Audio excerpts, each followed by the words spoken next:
He was gone, but Addison's phone buzzed again anyway. You're Unknown safe number. here. You think that paper I keeps you won't let safe? anyone hurt And you. Isaiah's radio crackled, tight, urgent. Grant, don't board the next Whoa, train alone. that's a really nice drawing.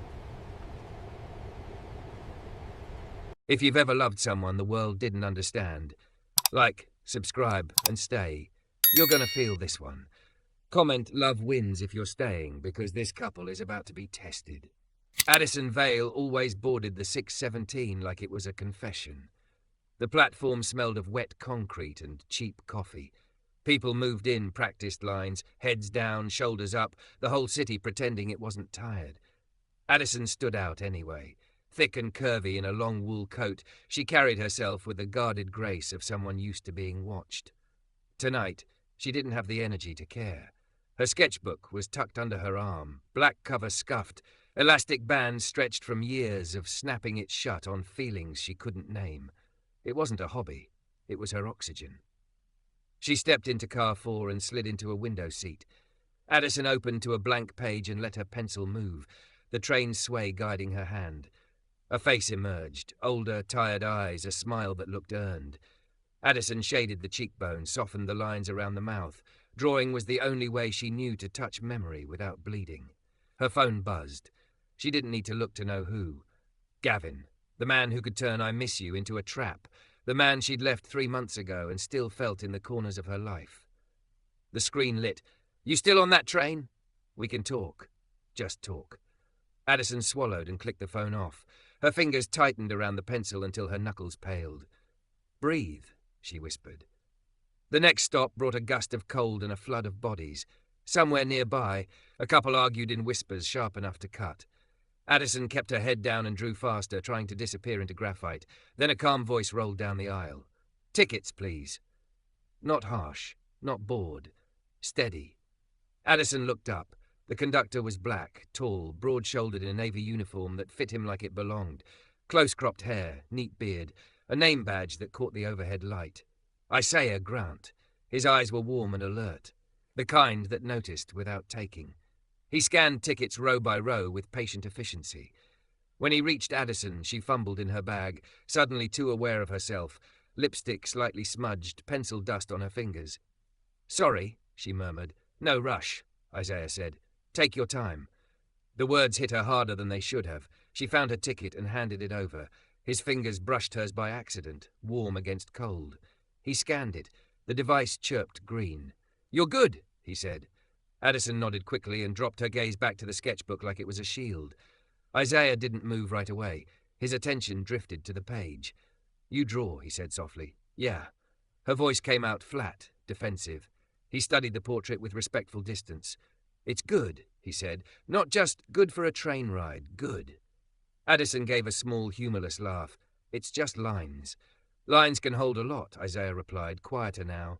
My mom couldn't read well, but she loved pictures, said they told the truth faster. Addison's throat tightened. Your mom sounds like someone who saw things. He nodded once. She did. For a second the train noise felt far away. Addison wanted to ask more, but Isaiah stepped back, professionalism returning like a uniform buttoned to the top. Have a safe ride, ma'am, he said, and moved on. Ma'am. Not sweetheart, not babe, just ma'am, like she was a person first. The train rocked through the city. Addison forced herself to keep drawing, to keep breathing, to keep the phone dark, until it buzzed again. Unknown number. I know where you get off. Addison's blood went cold. Another message followed before she could move. Unknown number. Don't ignore me, Addie. Her stomach dropped. That nickname hadn't existed since she left Gavin. It wasn't random.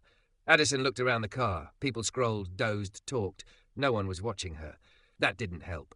She shoved the sketchbook into her bag without closing the elastic band, grabbed her coat tighter and stood. Her legs felt too light. She moved into the vestibule between cars, metal walls boxing her in. The sound of the tracks was louder here, like the train was warning her to listen. Who is this? She typed with shaking thumbs. No answer. Just the 3 dots appearing, vanishing, appearing again like a smirk. Addison's eyes burned. She wanted to call the police. She wanted to call her sister. But the old voice, the one Gavin had trained into her, whispered, Don't make it worse. Don't make a scene. She hated that voice. The train slowed for her stop. The doors sighed open. Cold air slapped her face. Addison bolted onto the platform, heart punching at her ribs. She walked fast, too fast, eyes scanning shadows, hands clenched inside her coat pockets like fists could protect her. Behind her, the doors began to close. She reached the stairwell and finally stopped long enough to breathe. That's when she realized her arms were empty. Addison ripped open her bag, keys, charger, lip balm, a crumpled receipt. No sketchbook.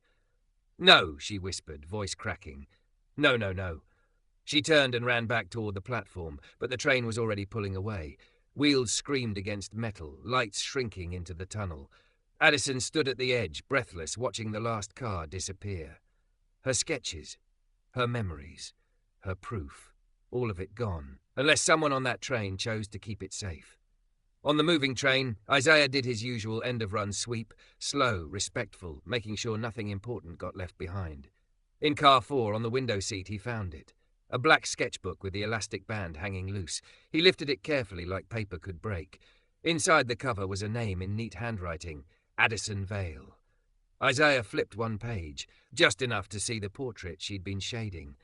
The woman's eyes on the page looked tired but unbowed. In the margin, a single line was written, small and urgent. "Don't let him take my voice again." Isaiah closed the sketchbook, tucked it into his satchel, and stared down the aisle. "All right," he said under his breath. "I'll keep it safe."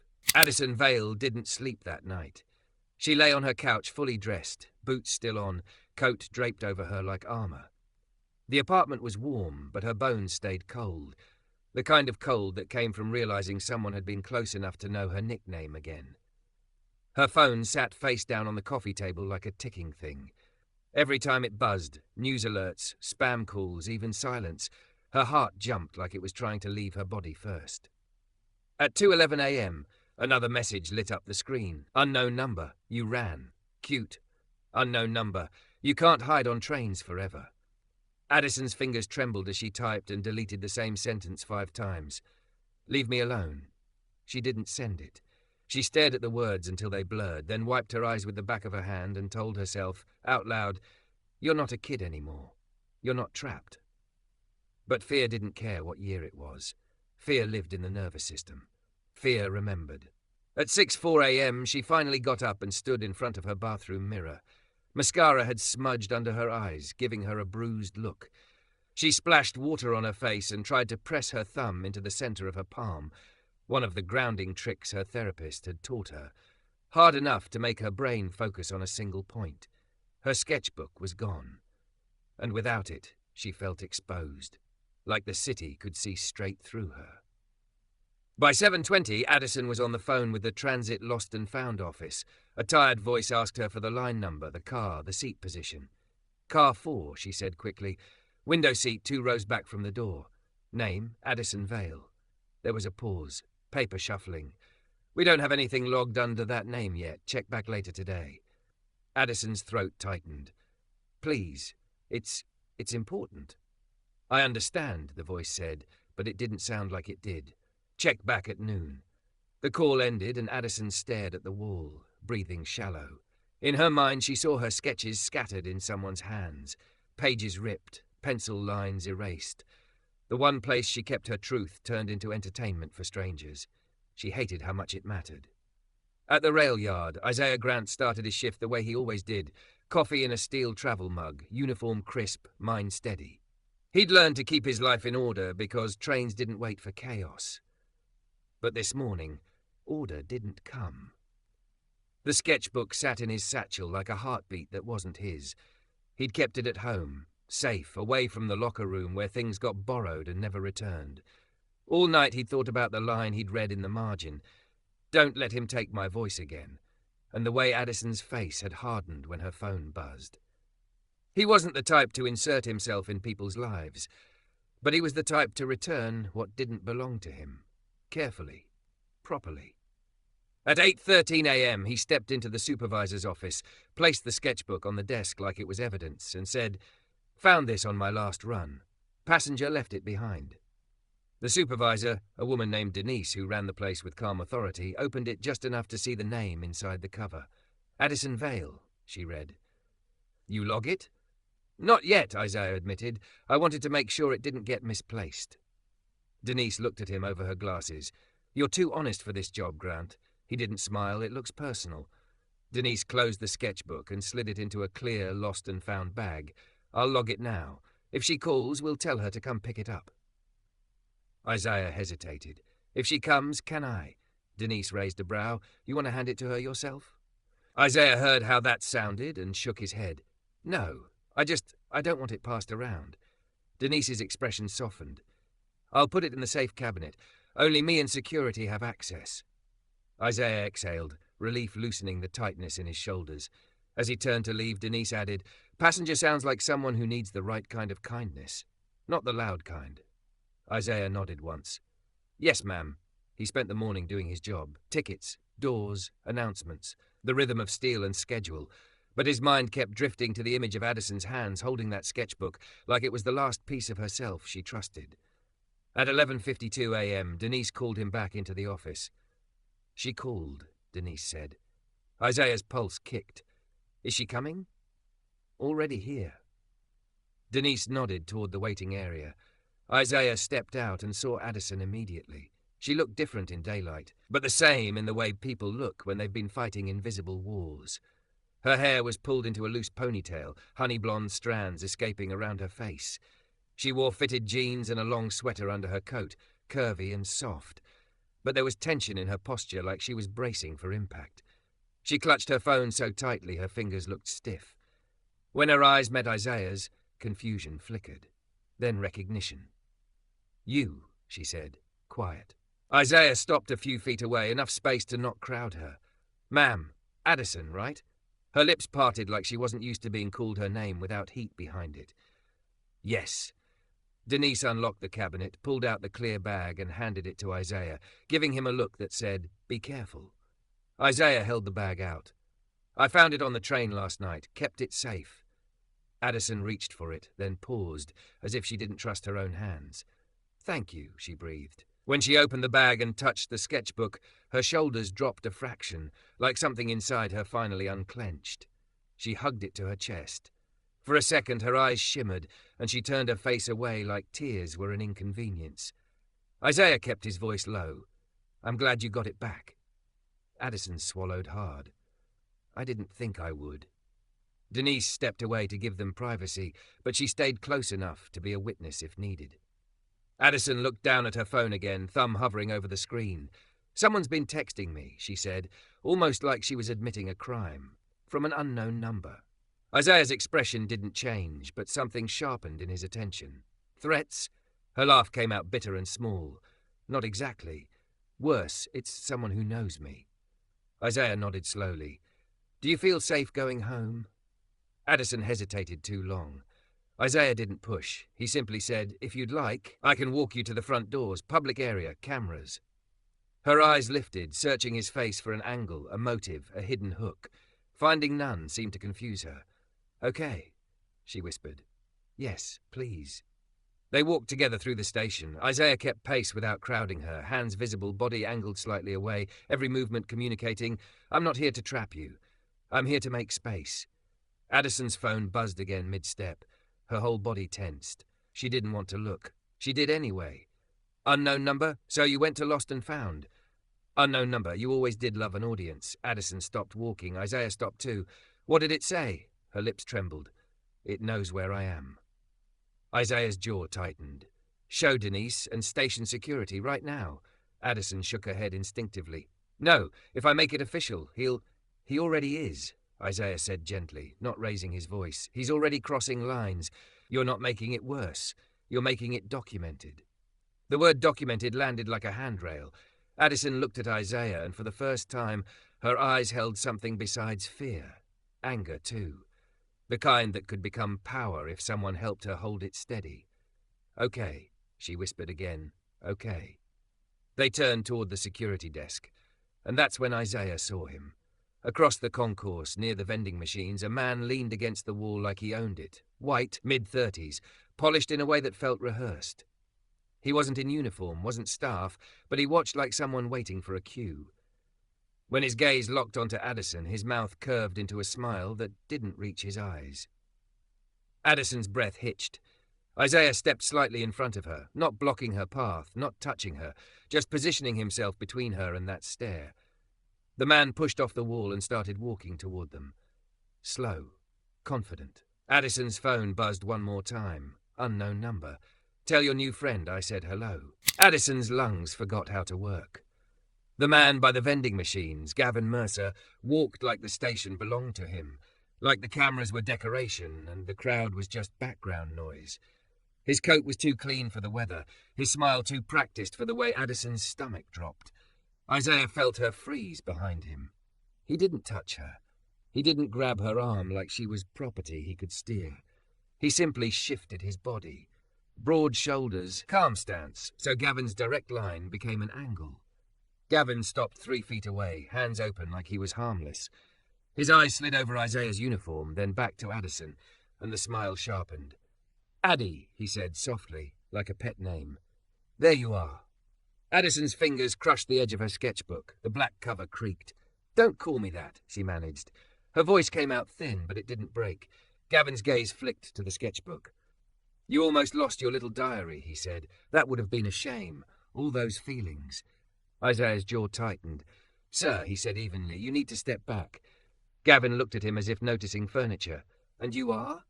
"I work here," Isaiah replied, "and she doesn't want you close."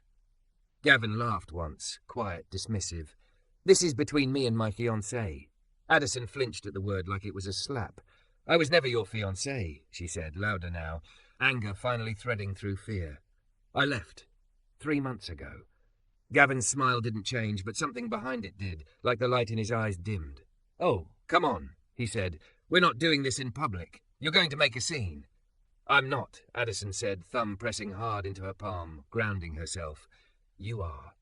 Isaiah kept his voice low. "Addison, the security desk is right there." Gavin took 1 step forward anyway, just enough to invade the air. Addison's phone buzzed in her hand. "Unknown number. Make him move. You know you can."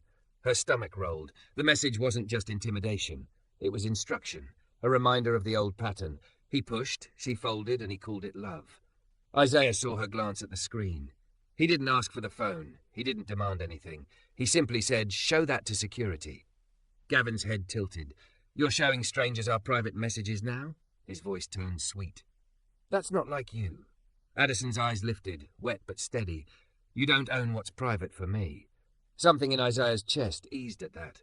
Not because she'd won, she hadn't yet, but because she'd spoken. Because her voice showed up. Denise appeared at the edge of the concourse, reading the situation with one glance. 2 station security officers were already moving in, hands near their radios. "Is there a problem?" Denise asked, crisp and controlled. Gavin's face reset, charm sliding into place like a mask. "No problem," he said, turning slightly toward Denise. "My girlfriend's upset. Big misunderstanding." Addison's laugh came out sharp. "He's been threatening me. He's the unknown number." Gavin's eyes snapped back to her. "Threatening?" he repeated, as if the word was absurd. "Addie, you're spiraling." Isaiah spoke without heat. "There are messages." "Then we'll look at them," Denise said, her tone like a gavel. She nodded toward security. "Sir, step over here." Gavin didn't move. "I'm not required to." "You're in a transit facility," one of the security officers said, firm. "You'll comply or you'll be trespassed." Gavin's jaw flexed. For a second, Addison saw the real him. The one who didn't like being told no. But cameras were watching. People were watching. And Isaiah was standing there like a wall made of calm. Gavin lifted his hands. "Fine," he said. "Let's all make a big production." Addison's body shook as she held her phone out. The security officer leaned in while Denise watched over his shoulder. Addison scrolled, showing the timestamps, the repeated unknown number, the words that kept tightening like a net. "I know where you get off. You can't hide. Tell your new friend hello." Denise's face didn't soften, but it sharpened. "These are threatening," Gavin scoffed. "That could be anyone." Addison swallowed. "He knows my nickname. He knew I came here. He's right there." "Ma'am," the security officer said, "do you want transit police involved?" The question made Addison's fear spike. Police meant reports. Reports meant permanence. Permanence meant Gavin couldn't rewrite the story later. Isaiah's voice dropped to just her. "You don't have to do this alone." Addison stared at the sketchbook in her arms, pages filled with truth she'd hidden from everyone, including herself. She thought of that line she'd written when she was half crying, half drawing at her kitchen table. "Don't let him take my voice again." Her thumb pressed into her palm until it hurt. "Yes," she said. "I want police involved." Gavin's smile finally cracked. Transit police arrived within minutes. 2 officers in dark uniforms, calm, procedural, not rushing, not theatrical. They separated everyone. They asked Addison to repeat what happened. They asked her if she'd seen Gavin in places she didn't expect recently.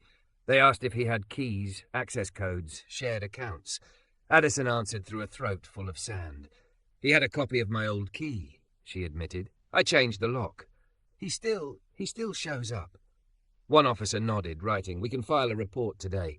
We can also issue a no trespass order for this station and any property under transit authority. If he violates it, he can be arrested." Gavin's voice rose for the first time, sharp with panic. "This is insane. She's trying to ruin me." Addison looked at him, really looked, and felt something inside her shift. "I'm not ruining you," she said. "I'm stopping you." The officers asked for Gavin's ID. He hesitated, then handed it over with a stiff, offended motion, as if being held accountable was an insult. While they processed paperwork, Denise pulled Addison aside. "You did the right thing," Denise said quietly. "I know it doesn't feel like it yet." Addison's eyes burned. "I hate that I'm shaking." Denise's gaze didn't waver. "Shaking isn't weakness. It's your body waking up." Isaiah stood a few steps away, giving Addison space, but staying close enough that she wasn't alone with her fear. When the officers returned, they issued Gavin a trespass notice and warned him explicitly. Any return to the station, any attempt to contact Addison could escalate into charges. Harassment, stalking, depending on the investigation. Gavin's face went pale around the mouth. He leaned toward Addison like he couldn't help himself. "You're going to regret this," he whispered. Isaiah stepped half a pace forward, voice calm and lethal in its steadiness. "Say that again on record." Gavin's eyes flicked to the officer's notepad. He shut his mouth. Addison's knees nearly buckled when the officers walked Gavin toward the exit. He didn't go quietly, his shoulders stiff, his pride bruised, but he went. And when the doors shut behind him, the air in Addison's chest finally made room. She didn't cry right away. She stared at the spot where he'd been, like her brain needed proof he was gone. Isaiah spoke gently. "You want to sit somewhere safe for a minute?" Addison nodded. They moved to a bench under a camera. Denise stayed nearby, pretending to check her phone while clearly keeping watch. Addison hugged her sketchbook like it was a living thing. "He always did this," she whispered. "He'd push until I broke, then tell me I was too emotional." Isaiah listened, just listened, like he wasn't collecting gossip, like he wasn't waiting to fix her with advice. After a long moment, he said, "That sketchbook, it matters to you." "It's the only place I don't lie," Addison admitted. Her lips trembled. "When I lost it, I felt like I'd lost myself." Isaiah nodded once, eyes thoughtful. "I looked at one page, just one, to find your name. I didn't mean to pry." Addison's cheeks warmed, embarrassment, then something softer. "What page?" Isaiah hesitated, then answered honestly. "The one where you wrote that line in the margin." Addison's breath caught. "You read that?" "I saw it," Isaiah corrected. "And I knew it wasn't just a sketchbook, it was a voice." Her throat tightened. For a second she hated being seen so clearly. Then she realized she'd been starving for it. Addison wiped her eyes with the heel of her hand. "Thank you," she said, the words heavier now. "Not just for finding it, for not treating me like I'm crazy." Isaiah's expression softened. "You're not crazy, you're tired, and you're brave." Addison laughed through a tear. "I don't feel brave." Isaiah leaned back, keeping distance, keeping dignity. "That's usually how it feels," he said. Then, almost shyly, he added, "If you ever show your work somewhere, I'd come." Addison blinked. "What?" "I mean it," Isaiah said. "I'd show up. I'd clap. I'd be the annoying guy telling people, 'Look at that shading. Look at that line work.'" A real smile, small surprise, touched Addison's mouth. It felt unfamiliar, like sunlight after too much winter. "You'd be my biggest fan?" she asked, voice quiet. Isaiah's eyes held hers, steady and warm. "Already am," he said. "I just didn't know your name until yesterday." Addison looked down at her sketchbook, fingers loosening for the first time all day. She opened it to a blank page, pencil sliding out like it had been waiting. What are you doing? Isaiah asked. Addison's thumb pressed her palm once, habit anchor. Then she lifted the pencil. I'm drawing, she said, voice gaining strength as she spoke, because he doesn't get to take that from me. And as the station noise hummed around them, announcements, footsteps, the distant metallic sigh of a departing train, Addison began to sketch Isaiah's profile. Calm, steady, present. Not as a hero, as a witness. As proof that sometimes the right kind of kindness shows up and stays.